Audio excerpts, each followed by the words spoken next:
I want to really look at 3 chapters today, though, because they really represent, I think, a kind of a plateau where we can begin to turn the corner with David's ministry. You'll remember I've said right along that David's life can be broken down into 3 main areas. There are the youthful years. That's kind of self-explanatory. There are the fugitive years, which we are still kind of in. And then the last main section is what has been known as the monarchy years. And so we're kind of at that place. And when we last left our hero, that's how a lot of stories begin. When we last left our hero, David or Achish, I should say, believed David to be at his behest, given the challenges that he anticipated with the people of Israel. I've put in a passage here, I think, from 1 Samuel 27. So Achish believed David, saying, "He has surely made himself odious among his own people, Israel. Therefore, he will become my servant forever." One of the things, and I mentioned this to my class yesterday because I'm teaching a class at Grace on leadership. I don't know that a goal for us and a goal for training younger leaders is to skill them in how to pull the wool over someone's eyes. I'm not sure that's where we want to go. And I'm a little concerned, and I'm just, the text is the text, and God is God, and all that. But I'm a little concerned that David, even in his wonderful character, has become good at pulling the wool over someone's eyes. That's not a skill I ever want to teach people to learn. I'm not good at it. When she looks at me, I got to tell the truth. There's something that I can't tell, so that bothers me. You can leave it with that. It's a bother I have. I said here, at least that's what I think David wanted him to believe, that he was going to be at his disposal. And the line that David has been walking, and I know we've been in 28 last week and whatever, but the line that David is walking, and the line that's difficult for anyone to walk, is trying to convince somebody of another thing when you are trying your best to, under the radar, do the right thing, but you're representing yourself in a different way. That's never a good conundrum to be in. With that said, the problem is going to be taken care of, again, by God. Now, here's the thought for you as a sidebar before I go any further. How many fixes have you got yourself in over the years that you are thankful on the end of that God got you out of it? Because if you continued in your own way, you are going to make a mess of everything. We've all been there, I think. And if we haven't, I need to talk to you because I'm drinking the wrong milk. But the fact of the matter is we have all been there. And so much of my discussion is going to be on this issue of God's sovereignty over our lives and sometimes our idiocy. Okay? But before that, I want you to catch my note here under the big idea. Especially in our weaker moments, we must never conclude that a failure to trust God must, and I've emphasized that for a reason, be followed by a habitual pattern of self-reliance. In other words, just because we fouled up, just because we have developed even a pattern of indecision or lack of trust, doesn't mean we have to follow in that pattern. The die is not automatically cast. And over the years, I've run into people who said, well, it's no use. I've been doing this way this long, and God can't see clear to clear the scales, and there's no use because I'm too far gone. And that is a lie of the devil. There is always the hope of renewal in Jesus Christ. We are never so far gone that God can't reel us back in. Right? You are with me on that one, right? Because if we start believing that lie, well, you know, Pastor Mark, I've done so many things that God could never forgive me. Where is that in the Bible? Okay? Sometimes it's just a prideful excuse that we don't want to do business with God. So that's one of the things I want you to see here. It is possible to retrace our steps back to an authentic trust in the living God. And I'm not saying that doesn't come without consequences, but I believe in that as a principle. People who have been walking on their own for years, trying to do it on their own, self-reliance, all of that, sometimes come to a bump in the road that reminds them that they are not in charge. So that leads me in 29 to read a few verses here and get you set up. Now the Philistines gathered together all of their armies at Aphek, while the Israelites were camping by the spring which is in Jezreel. And the lords of the Philistines were proceeding on by hundreds and by thousands, and David and his men were proceeding on in the rear with Achish. And remember, David wanted to be in the rear. David wanted to be out of sight because he didn't want Achish and his band of merry men, as it were, to know what he was doing. Then the commanders of the Philistines said, "What are these Hebrews doing here?" And Achish said to the commanders of the Philistines, "Is this not David, the servant of Saul, the king of Israel, who has been with me these days, or rather these years? And I have found no fault in him from the day he deserted," love that word, "to me to this day." And so, you know, he has got Achish fooled. By the way, I should back up. And a friend of mine who I've gotten to know a little bit and whose book I have read on David, and it's pretty good, Keith Kaner, writes, "David never had the benefit of an Elijah-type miracle. Not one time did God employ spectacular, non-natural means to David, but always there was the guidance of God's loving care for his servant." Now, this might be a good time, before I go any further, to remind you the difference between a miracle and providence. I hear it all the time from believers. "It's a miracle. I got right up to Myers. I didn't have to walk at all." That is not a miracle. It may be, it could be something else, but one of the guys that works at the bakery, a dear old guy, older guy, I should say. Yesterday, he stopped me and said, "I have a question to ask you." I always wonder when people say that. Oh, my word, what are they going to ask me? I got a question. "Do you believe in miracles?" I said, "Yeah." I said, "I don't necessarily believe in miracle workers, but I believe in miracles." He said, "Try this one on." He said, "I was trying to make this delivery, right? And he said, I couldn't find it. I didn't know where it was. I'd never been there before, and I was getting really frustrated." And he said, "This lady was stopped with her door open, and I got out, and I was going to ask her, and I did ask her to get, how to get to this location. And the lady said, 'Well, those donuts are for me. I'm going there right now.' And he said, 'That's a miracle.'" And I'm saying, "No, that's not. It's wonderful. It's providential. It's under the hand of God." Now, why do I make that distinction?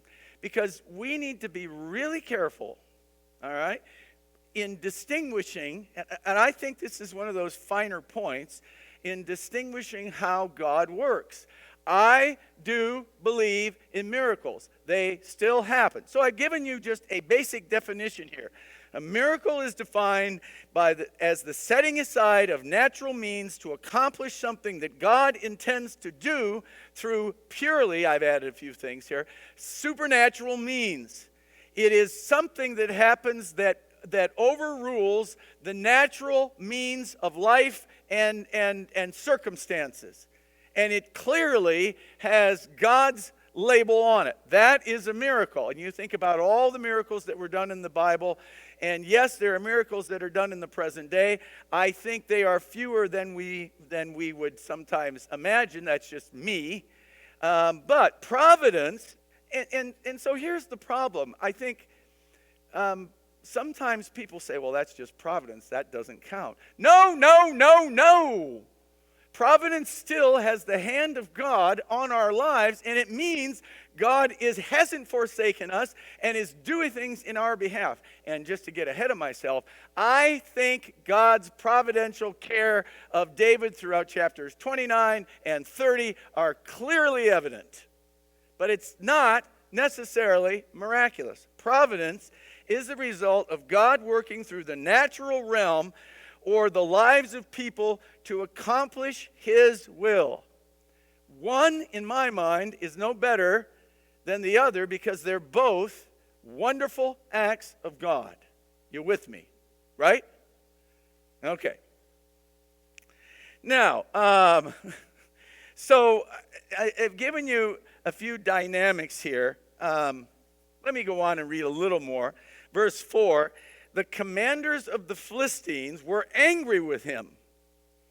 You know, I just got to stop and say this. It's interesting that sometimes the support staff of leadership has more moxie than the guy in charge.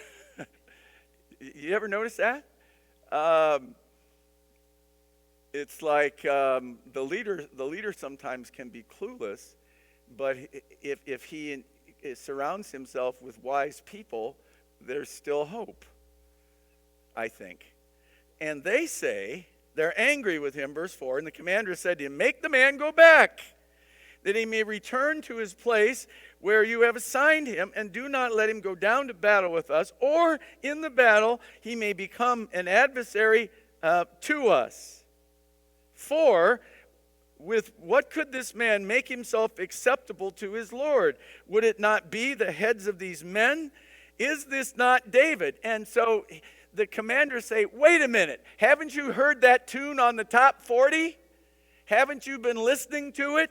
It goes, Saul has slain his thousands, David his 10. Haven't you been listening to that?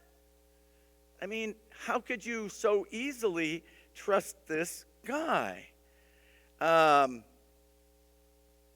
Interestingly enough, in verse 9, which I haven't got to yet, if you look down there, Achish replied to David, I know that you are pleasing in my sight. Look at this, like an angel of God.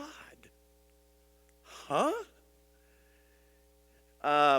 Now, back up to verse 6. Then Achish called David and said to him, as the Lord lives, okay, you have been upright, and your going out and your coming in with me in the army are pleasing in my sight. So there's nothing wrong with that. I mean, David has carried, at least in Achish's presence, David has carried himself pleasing. He's done what he's supposed to do in public.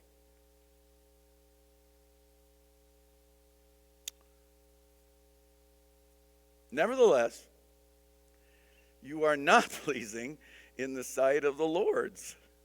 Now therefore, return and go in peace, that you may not displease the lords of the Philistines. Now, if I was David at this point, I would have breathed a huge sigh of relief and said, I made it. But he doesn't do that. And I'm saying this guy deserves an Oscar, right? Look at verse 8.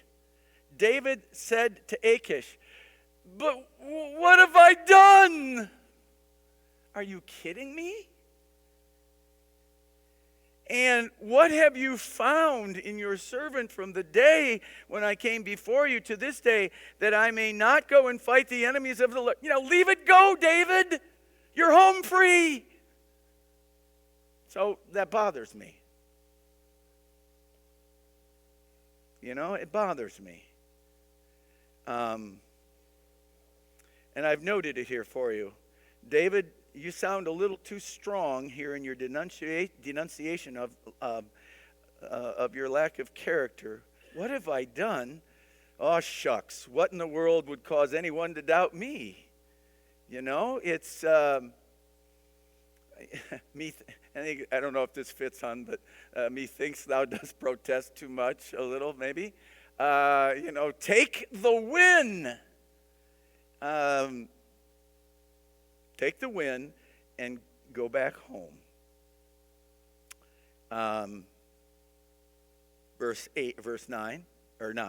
Achish replied to David, I know that you are pleasing in my sight. So this little interaction, just keeps going on. I know you are pleasing in my sight, like an angel of God. Nevertheless, the commanders of the Philistines have said, he must not go with us into battle. Interestingly enough, Achish doesn't go against his subordinates. So I don't know what that means. Now then, arise early in the morning with the servants of your Lord who have come with you, and as soon as you have risen early in the morning and have light, depart.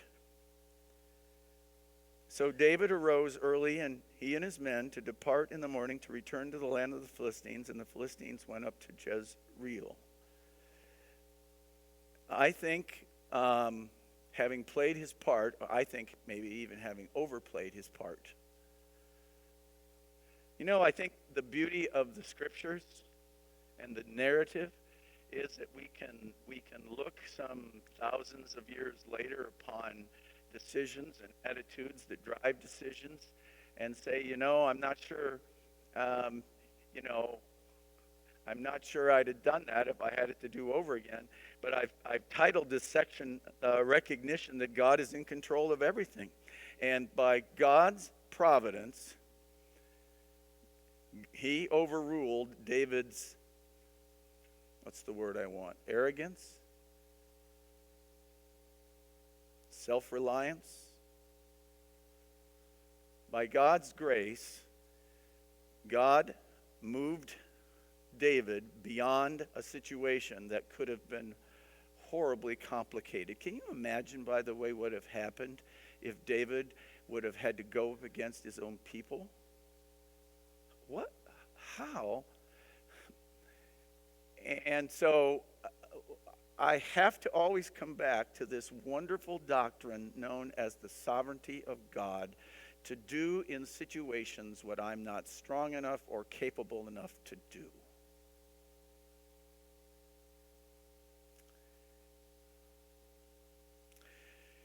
Now, the second part is a little more difficult. I don't know. There's something, and maybe you just find me odd. You might anyway. But I just think chapter 29 is kind of, in a way, kind of funny. Kind of, not humorous funny, but kind of, are you kidding me? But chapter 30 is something else. So then it happened when David and his men came back to Ziklag on the third day, so they took a leisurely route home, that the Amalekites had made a raid on the Negev and on Ziklag and had overthrown Ziklag and burned it with fire. So picture the image, coming over the hill, heading home, and you see your home area on fire. Shortly after I came to Robinson, I remember a Sunday night. I hadn't been there very long, and we got word just after church that one of the members' homes was on fire in Allendale. And I remember, still in my suit and my overcoat, riding up to that home and just watching the owner and a number of us from church were there, and just remember the despair. I've never had to watch my home burn down, but the despair of kind of watching that unfold. There's always things there's going to be a number of things you can never replace. Well, verse 2, and they took captive the women and all who were in it, both small and great. There's an interesting little note here, without killing anyone, and carried them off and went their way. When David and his men came to the city, behold, it was burned by fire, and their wives and their sons and their daughters had been taken captive. Then David and his people who were with him, look at this, lifted their voices and wept until there was no strength in them to weep. My second thought here today is that there is in David's life, I think finally again, what is it about these kinds of moments, folks, that drive us back to our knees and to the place of God? A realization and expression of our deepest needs. And to make matters worse, verse 5, now David's two wives have been taken captive, Ahinoam, the Jezreelitess, and Abigail, the widow of Nabal the Carmelite. Verse 6, moreover, David was greatly distressed because, look at this now, the people spoke of stoning him. He comes over the hill. It's all on fire. His family has been taken captive, and the men are so, you read in this Old Testament account, they wept bitterly until they couldn't weep anymore. Maybe you've been there in that very place. But if that isn't bad enough, their weeping soon turns to anger and bitterness and retribution, because that's all, a lot of times that's how it happens, and they want to get rid of him. They want to stone him right there. So this may be, and I know we've talked about the bottom, David being at the bottom, but this may be one of those bottoms, okay?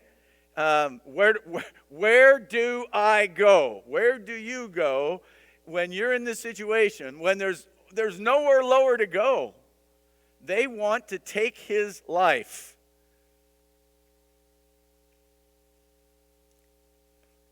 The next verse is extremely important, and I want to flesh it out a little bit if I can.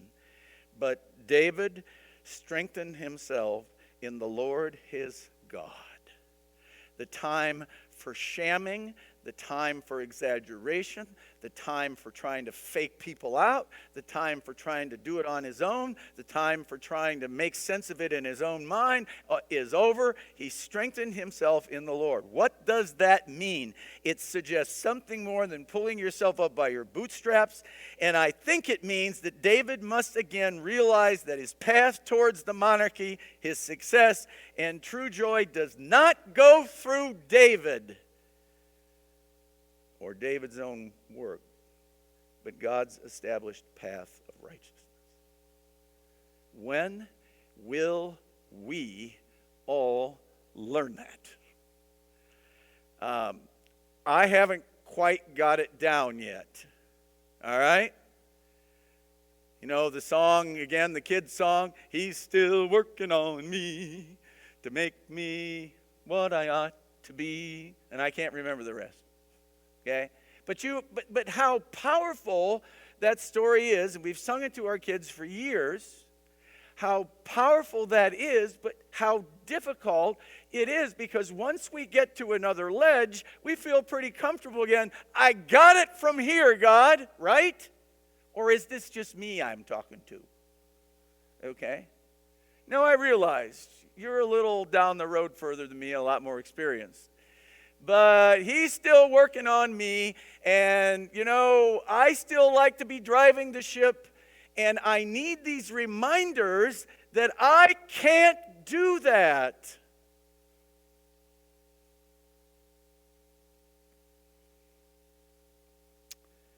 And so look at his next action. Maybe I should give you a few other things. He strengthened himself in the Lord. He stopped what he was doing, I think. He found himself in deep prayer. He contemplated not what he should do, but what he should do to be reconnected with God and to reestablish that vertical path. In one way, this is so refreshing because unlike Saul, when David calls out to God, he answers. What is it? Hebrews 13:5. I shall never leave you or forsake you. You do believe that, right? Thank you. Otherwise, I got to go find another church to do this. So look at this. Verse 7. Now, this is an Old Testament economy. In other words, we wouldn't do that in our present day because we don't have priestly functions. We are believing priests, okay? But I'm more interested in the attitude here, okay? So David said to Abiathar the priest, the son of Ahimelech, bring the ephod. Bring the ephod means I want to hear from God. I want to put myself in a position where I can hear from God. Okay? Turn off the radio, turn off the TV, turn off the phone, and let's put ourselves in a position where we can hear from God. So that's one thing, okay? And then verse 8, David inquired of the Lord, saying, shall I pursue this band? Now, when he's done that, things have gone well. When he's taken it upon himself to try to fake out the opposition, it hasn't gone well. Shall I go after them? Shall I overtake them? I love that. And he, that's God, capital H there, said to him, pursue, for you will surely overtake them. The one disagreement I have with God, and not the only disagreement I have with God, but in a way, the Old Testament was cool. You said, God, what do I do? He said, go get them. God, I want to find a wife. She's right there beside Fort Riley. Go get her. Get rid of those other GIs. Send them to Korea.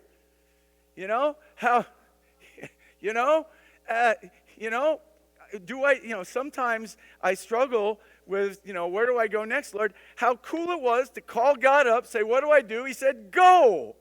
Now, we have the Holy Spirit. I understand. We've got the Holy Spirit. We have the Word of God. But there is something cool about hearing from God directly. Go. Maybe that's because I had a very powerful mother who, when I needed to know what direction to go, there was no indecision in Francis. All right? Anyway, he said, pursue, for you will surely overtake them. And you, notice how many times, by the way, God uses the word surely. Pursue, for you will surely overtake them, and you will surely.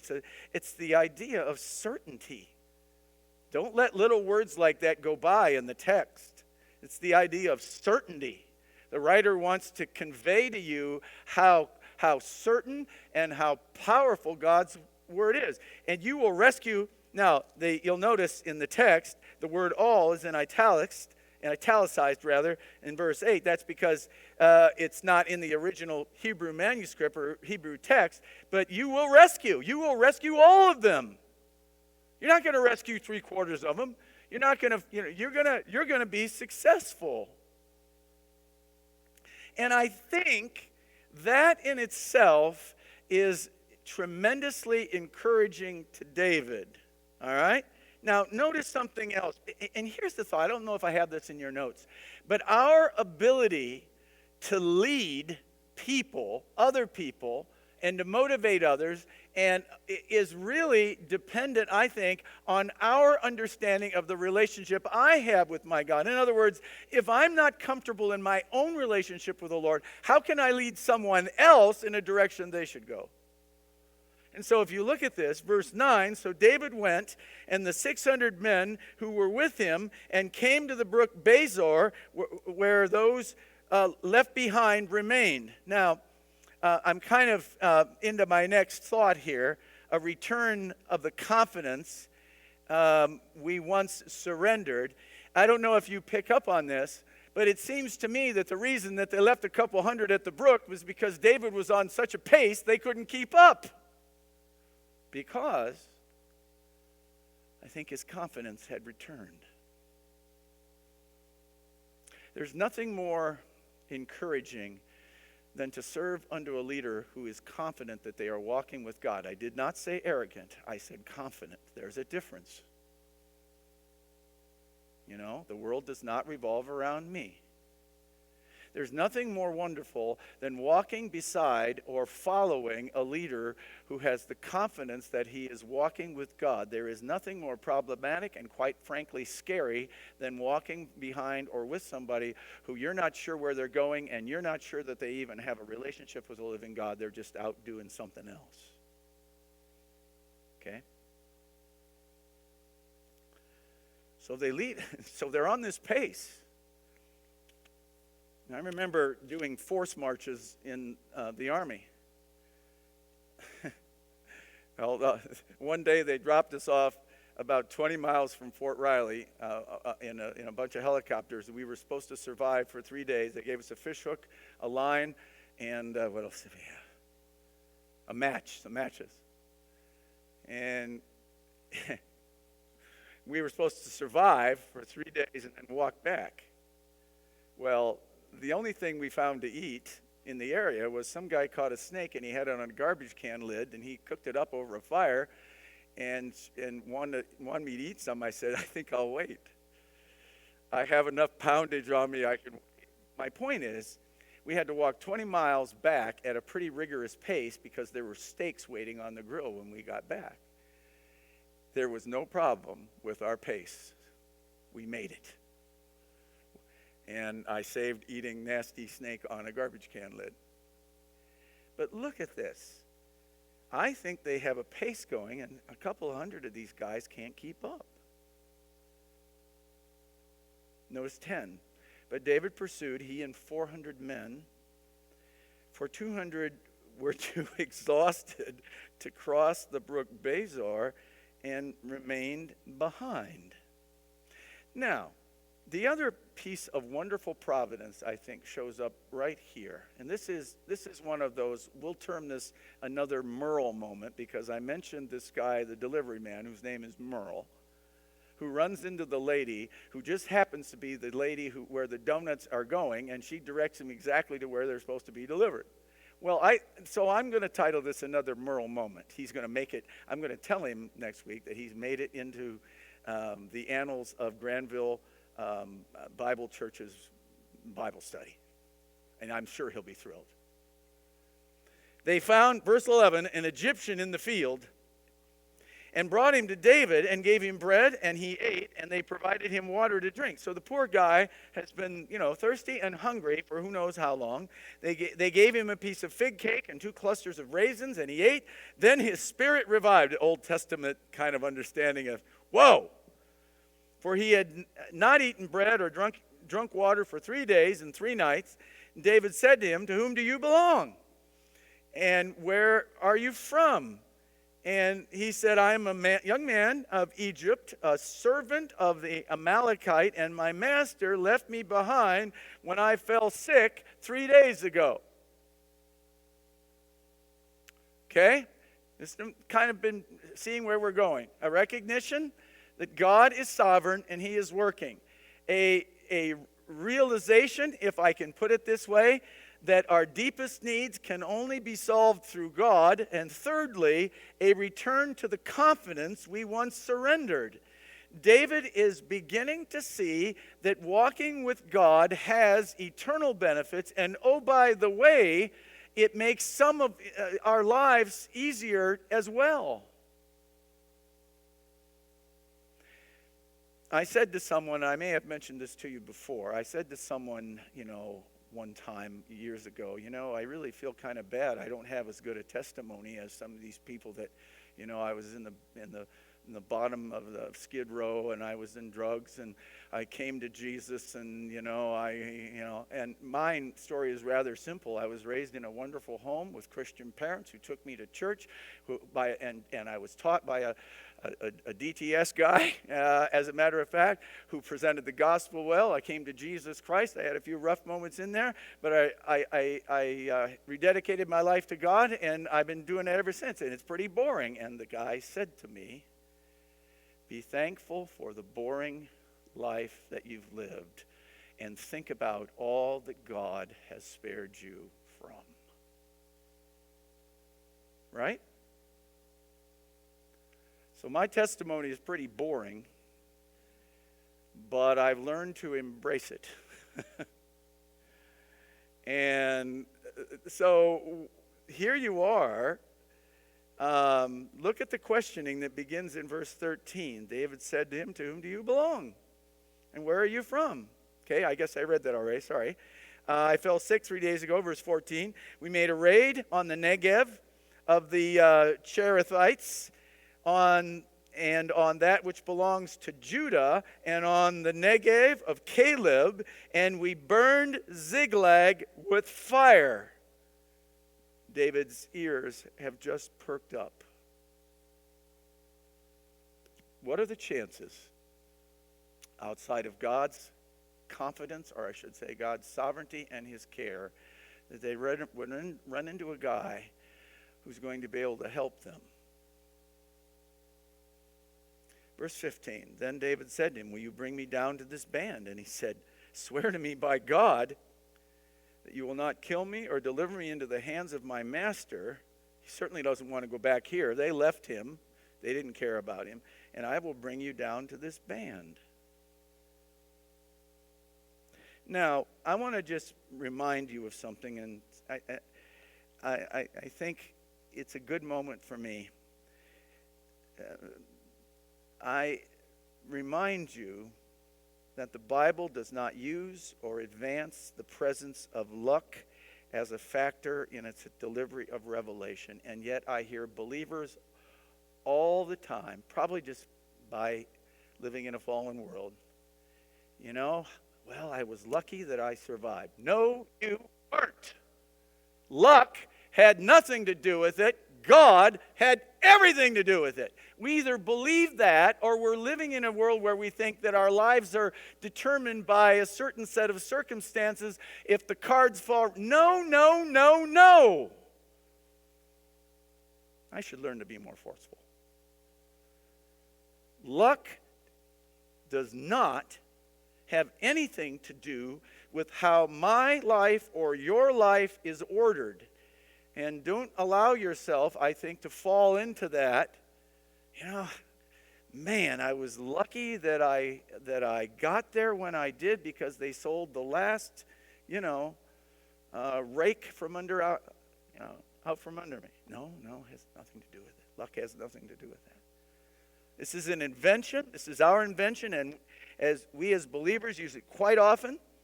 Unfortunately, I should say, and interestingly enough, the Amalekite is quite willing to trade his information for his life. I find that interesting. And so I've made sure you understand it in your notes. There is no luck in God's economy.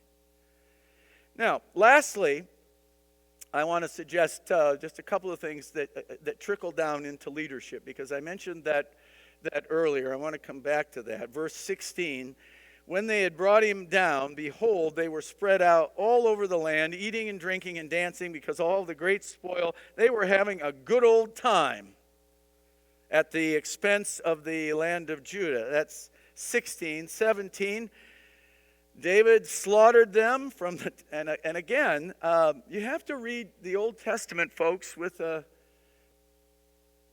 different economy, okay? And I don't have to apologize to people that say the Old Testament is brutal, because in fact it is brutal, but it is a different economy. It is a world driven by direct revelation of God. And as you have discovered, Saul's inability to obey and carry out God's instructions have cost him, and we're going to cost him dearly, right? So it is what it is. David slaughtered them from the twilight until the evening of the next day. And no, by the way, I don't recommend that we go out and do that to people we don't like. The person that says, well, I'm going to kill the abortionist because he's evil, well, he's evil, but that's not up to you, and we're not living in that economy. Well, God told me to do it. No, he didn't. Okay? That's an overreach and an overestimation of our own desires that do not work in a world where the Scripture is revered as the final authority for faith and practice. There's nowhere in the Old Testament or the New Testament where we're told to go out and slaughter those we don't like. Not that I'm aware. So I just need to put that caveat on it. David slaughtered them from the twilight until the evening of the next day, and not a man escaped except 400. I love this in a way. 400, get on their camels, and they took off. Camel being the primary mode of transportation in an Old Testament economy. They made for the hills. 18. David recovered all that the Amalekites had taken and rescued his 2 wives. Nothing of theirs was missing, whether small or great, sons or daughters, spoil or anything that they had taken for themselves. David brought it all back. So David had captured all the sheep and the cattle, which the people, etc., etc., etc. This is David's spoil. Now, verse 21 is, I think, important, and this last section. When David came to the 200 men who were too exhausted to follow David, who had been also left at the brook Bezor, and they went out to meet David and to meet the people who were with him, then David approached the people and greeted them. 22. Then all the wicked and worthless men, because there were a few of those in the bunch, okay? Because of all the wicked and worthless men who went with David said, because they did not go up with us, we will not give them any of the spoil that which we have recovered, except every man and his wife and his children, so that they may lead them away and depart. In other words, you guys didn't go with us, you don't get squat. You're not going to get anything. So it's interesting, I think, that when they return, the first people to speak up are the self-seekers here. Now, I don't know if I'm numbering these little pieces of leadership here. Good leadership certainly takes its cues from God, but good leadership also finds a way to be compassionate with as many people as possible, and to do things that are going to be consistent with how God operates, I think. David says, well, he didn't say nope. That's my little addition.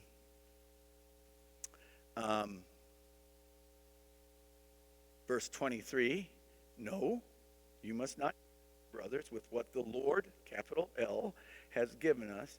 Look at this, who has kept us and has delivered into the hand the band that came against us.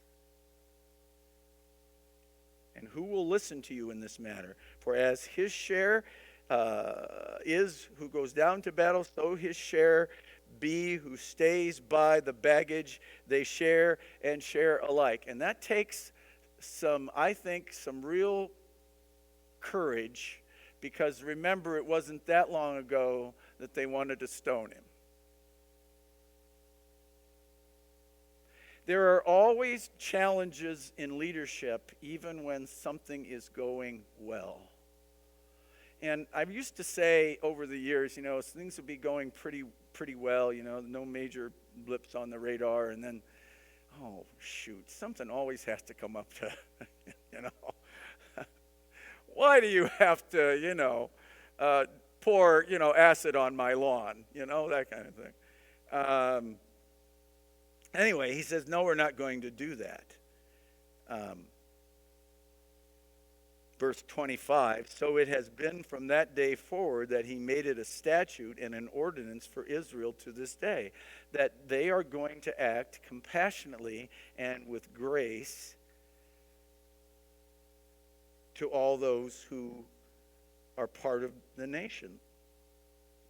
26. Now, when David came to Ziklag, he sent some of the spoils to the elders of Judah, to his friends, saying, "Behold, this is a gift for you from the spoil of the enemies of the Lord." You'll notice the remainder of the chapter is simply a description of how he distributed it.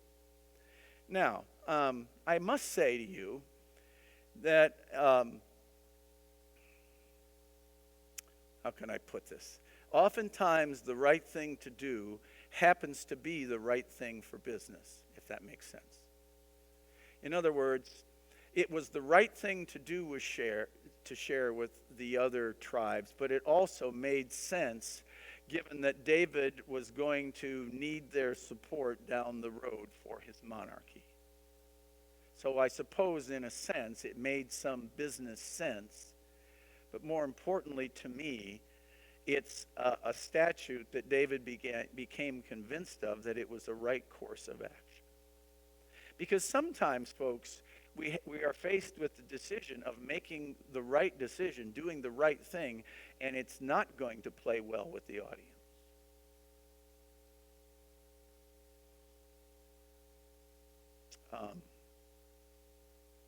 I'm just trying to think, of all the different perils that are awaiting churches and pastors down the road for standing, up for what they believe.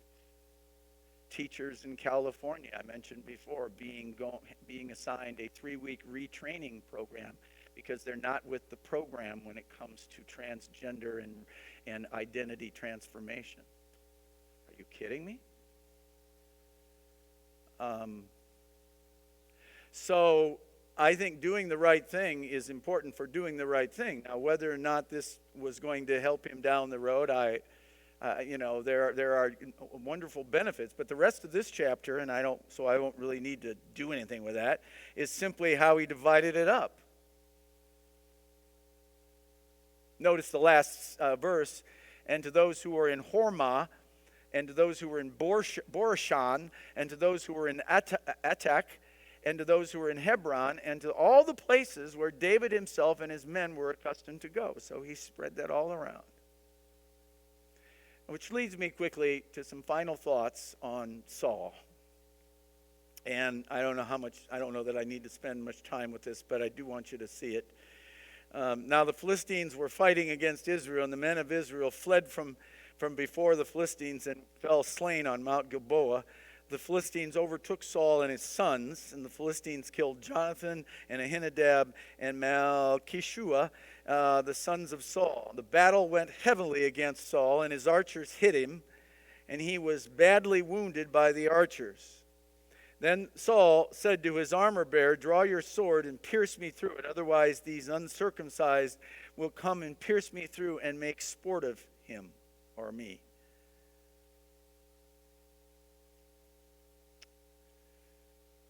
I love this, though.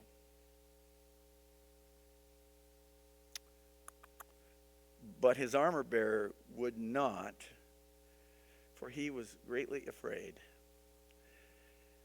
He wouldn't do it. He couldn't do it because I think there was still in his mind an understanding of how important the Lord's anointed is. I'm going to interject this, and I hope you don't throw anything at me, but this is one of those moments where I need to say this. I don't care how bad our current president is, and in my opinion, he is. I don't care. I am obligated by the revealed word of God to pray for him, that he might come to his senses. Not hope that somebody assassinates him. And I'm a little concerned. I don't like the guy either. I think he's a doofus. Okay? But somewhere I'm supposed to pray for those who are in authority over me, and I can't get around that, even though I don't like the guy. I hope he gets voted out of office. But some of the things you read on the internet are ghastly. Okay? So when I come to a little passage like this where Saul was a doofus.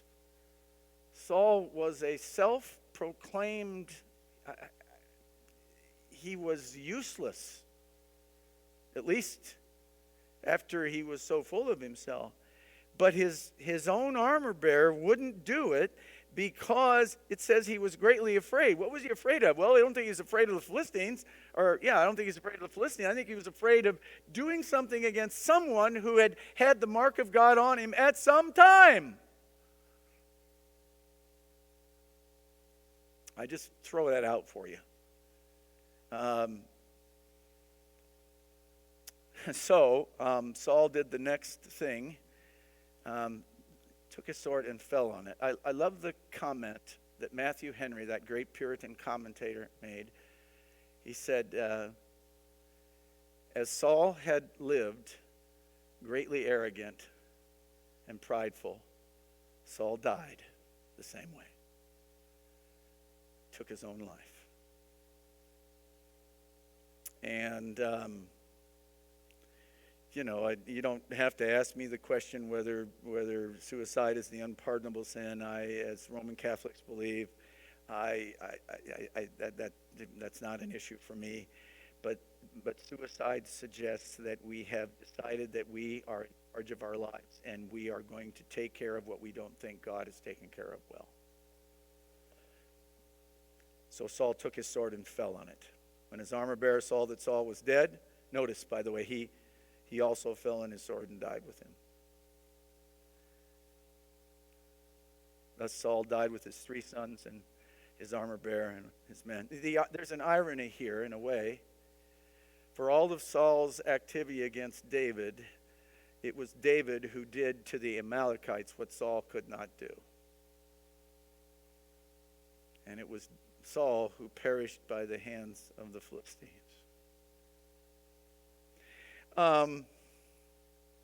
They strip his body and all that other stuff, and you can read that for himself. The interesting thing that, as a postscript here, verse 11, now the inhabitants of Jabesh Gilead heard what the Philistines had done to Saul. All the valiant men arose and walked by night and took the body of Saul and the bodies of his sons from the wall of Beth-shan, and they came to Jabesh and burned them there. Then they took their bones and buried them under the tamarisk tree at Jabesh and fasted 7 days. It's interesting, too, what kind of help might they have been to Israel if they had gotten there sooner instead of just taking Saul's body down? That's one thought that comes to my mind. And secondly, for a great leader like Samuel, there was a much more extended mourning process. For Saul, it's fairly limited, and they move on. 3 applications, and we'll quit if I can. And I should say this, I try to work very hard at creating what I call a present-day application, because if we're not careful, we can come away from the Old Testament especially saying, boy, that was a great story. Man, I love it. Go David. And we fail to realize that at every juncture, at every portion of the Word of God, God has something for us that holds us to the fire, not just David and him and his band. Number 1, we have short memories, I suggest, when it comes to our experience with God. How many times He has showed up in our lives, and yet the very next time, what have you done for me lately? And yet God has shown up countless times in our lives. He's proved Himself. How many times has, it should be, by the way, He proved Himself faithful, not she. No. I do not believe in a female deity. I don't know how that sneaked in there. Must have been a Freudian slip. That's really quite good. I hadn't thought of that. Anyway, how many times has He proved Himself faithful to us only to have us question His care? And my encouragement to you And I'm right there. It's just been just a difficult couple of weeks. Deb's brother has just found out he has a really severe form of cancer, and my son isn't feeling well, and it's like, it's I feel this angst right in my chest. And my own medicine, trust God. All right? I've got to do it, you got to do it. I just am here to tell you that just because I'm up here and you're out there doesn't mean I've mastered it either. Okay? I'm right where you are. Number 2, and this is true, we have short fuses when it comes to what's ours. Wait a minute. I don't want to share with them. That's mine. And I'll tell you, I get pretty grumpy when somebody takes advantage of me for $10. And you start thinking about how you can get back at them. We have short fuses when it comes to what's ours. We are very possessive about what we are, and I've used the word carefully, we're entitled to. I find, by the way, that I'm living in an entitlement generation.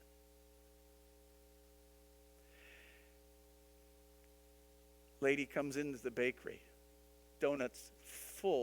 cases full of donuts. And she says, "Is that all you have? Is that all you have? What?" I wanted to say, and the owner and I kind of have this, we know when we each get on our rants. I wanted to say, lady, do you realize that I could give any one of these donuts to a soldier in Ukraine or in Gaza, and that person would be so thankful? How dare you criticize the abundance of what I have here or what we have here and act like it's not enough for you? But I didn't say that. We are entitled, folks, to very few things.